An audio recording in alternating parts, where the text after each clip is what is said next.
everyone, I'm Dawn. Welcome to my channel. You might be wondering, why do I look like this? Well, it's just because I did a video for World Goth Day, and then I figured, while I'm made up like this, let's do another video. I have several lists around horror movies that I want to share with y'all. So in this video, we're going to share my okay, it's rough. It's rough to wear a wig with this much hair on it, but today I'm going to share my 2000s horror favorites. Now, this is nowhere near comprehensive. It's 1, 2, 3, 4, 5, 6, 7, 8, 9, 10. It's 10. One of them is 2 films, but I consider it 1 because I can literally sit there and watch it in one sitting. So these are my horror favorites for the 2000s so far, because we're still in the 2000s. And yeah, so let's get started. The first one is Final Destination. I believe that came out in 2000, so it belongs on this list. I actually love that movie. I think it was a really unique story at the time it came out. And love Devon Sawa, and he has aged nicely. I don't know if you've seen him lately. He was in the Chucky show a couple episodes. I think he got, spoiler alert. But no, is he still in it? Maybe he's still in it, but he played 2 different characters. I'm not sure. I can't really watch it. I don't know how to get access to it. Because every time I try, it just says I have to subscribe or something, and I just don't want to. I don't need any more subscriptions. But yeah, I think it's a really unique story for the time it came out. Tony Todd is wonderful in it. He's so, his voice is very sexy, but it's very creepy too. And I just love his presence in anything. Next, The Grudge. I thought The Grudge was really good. Very scary. Me and my sister saw it in the theater together. And it sounds like really long belching, but it works for this movie. It's very scary. And it was just a very creepy story to tell, I think. And next is an anthology, Trick or Treat. I love Trick or Treat. I love that movie so much. I can literally, it's like Halloween to me. It's one of those movies I can watch over and over and over and over again. My favorite segment in it are probably either the school bus one or the werewolf one, but they all tie together and it all works. It's an anthology, but it all works as one movie. Where the kids go down into the mine thing. That's pretty scary too. It's just a great movie. It's scary, it's funny, it's quirky, it's a great movie. It really is. And Sam, what a great icon. So adorable.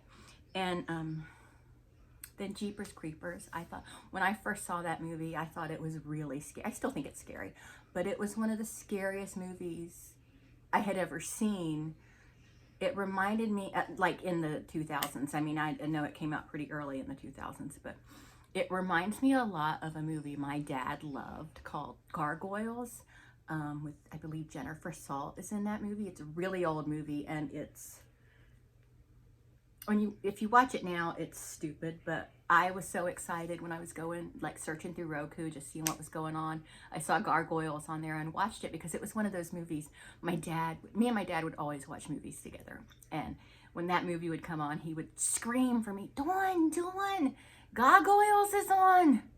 And Jeepers Creepers reminds me of Gargoyles. I think that if my dad was alive when Jeepers Creepers came out, he would have really loved that movie. I think he would have really loved a lot that has come out since his death. He died in 1992, and there's been a lot of stuff that's come out that I think me and him would have really enjoyed together. Next, Drag Me to Hell. I did not like that movie when I first saw it, and then I watched it maybe a year later and thought, oh, this is really good. Why didn't I like this? But yeah, that movie's really creepy. Really, I mean, these are all creepy. And then next is It, Chapter 1 and 2. Like I said before, I consider it one movie. Even it's 2 chapters, but I still consider it one movie. I don't consider one a sequel or whatever. And I know that I may be cheating a little bit, but then, so what? It's my list. I can do what I want with it. Love Pennywise. Love Bill Skarsgård's Pennywise. I did love Tim Curry as Pennywise. He was the only good thing about the miniseries. I thought that miniseries was poorly acted. It was just terrible, except for Tim Curry. He saved it. And for the time it came out, I liked it, but I don't really feel like it stood the test of time. Tim Curry absolutely did. His Pennywise absolutely stood the test of time, but as a whole, the movie as a whole didn't. This movie with Bill Skarsgård as Pennywise, I think it's going to stand the test of time. It's really just really a good movie. It's really brutal. It's but I think the kids are wonderful in it. It's well acted. It's and I thought the miniseries, I thought it was very poorly acted, except for Tim Curry. Like Tim Curry, don't get me wrong, he was a wonderful Pennywise. I'm never going to have anything bad to say about Tim Curry's Pennywise, but Bill's Pennywise is outstanding also. And I don't feel like it's fair to take that away from him. I thought he did a great job, you know. Next is Insidious. I think that movie freaked me out so bad. I watched it really late at night alone. Everyone was asleep. And I'm like, you know, I probably should have done this. Probably should not have done this. When the mom or the grandma is dreaming and is like, what do you want or whatever, and the demon points to the little boy, I'm like, that's not cool. But that movie visually is striking, and it's just beautifully made.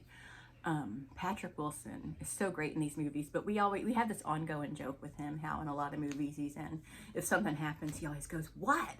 Like, you know, what? What do you mean what? The thing that's been going on, the thing we're all sitting at this table talking about. You know, it's just a thing, you know. And next is The Conjuring 2. I thought that was really scary how they kind of touch on the Crooked Man. And I just, there's a story there. There's a great story there. Why don't we have a good Crooked Man movie? Or do we? And I just don't know about it. Let me know. I've tried to watch a couple movies that were called Crooked Man or alluded to a Crooked Man, but not good. No, I think we have something in the Crooked Man, and I want to see him in a movie. Next is The Conjuring. I know. Why am I not considering that? Because it's two different movies. Chapter 1 and 2. 2 was just a continuation of the same story. It's two different movies in The Conjuring. I do love the Conjuring universe quite a bit.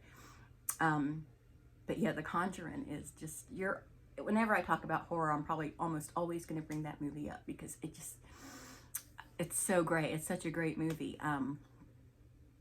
And so well acted and so atmospheric, if I'm using that word correctly. But just, it's got a great vibe to it. And then my number one, well, these aren't really in an order, but one of my most favorite movies I've ever seen, a found footage movie, my absolute favorite found footage movie, Hellhouse LLC. You've heard me talk about that on my channel before. If you haven't seen it, I highly recommend it. Such a good movie. It's super low budget, but they do such an amazing job at it. And I'm really so proud of the filmmakers and the actors in that movie because they did such a great job. And it's just great. And I've not heard many bad things about it. It seems like most people who have seen it love it. I recommended it, and one person actually did watch it, and she loved it too. And she's like, we love this movie. Thank you for recommending it. And I'm glad. And if you haven't seen it and you love horror and you want to see something scary, spooky, freaky, and interesting, watch Hellhouse LLC, and then watch the sequels, which they're not bad, but Hellhouse is the best one. And if you can, watch the director's cut. If you can watch both, watch Hellhouse first, then watch the director's cut. Really, it's a great movie. I'm so proud of them. They did such a great job. I want more. I want more Hell House. But yeah, that's it. That's my list. And thank you for joining me and tolerating my bizarre look. Like I said, I did that video, World Goth Day. So I'm feeling positive right now. I was kind of down in the dumps earlier today because I was having I was just struggling. I was struggling, but now I'm feeling okay. But that's it. I'm gonna get off of here. I gotta get this makeup off because it's really bothering me. This is not me. There was a time when this was me, but this isn't me anymore. I do love it though. Maybe a more little toned down version of this. If my hair was thicker, I think I would definitely go for this color with the black roots. I do like it a lot. Maybe I can invest in a really, really good everyday wig because my hair is so thin. But anyway, that's it for this video. Thank you so much for watching. I hope you enjoyed it. If you have any horror movies you'd like to recommend to me that you think I may not have seen, good luck with that, because literally that's one of my favorite things to do, is to sit and watch horror movies. But I'm always looking for new ones to watch, so don't hesitate. One of my favorite horror movies of all time, and I don't talk about it enough, is a movie called Two on a Guillotine, or Guillotine, however you want to pronounce it. It's a really old movie. But anyway, that's it. Thank you so much for watching, and I'll talk to everyone later. Bye!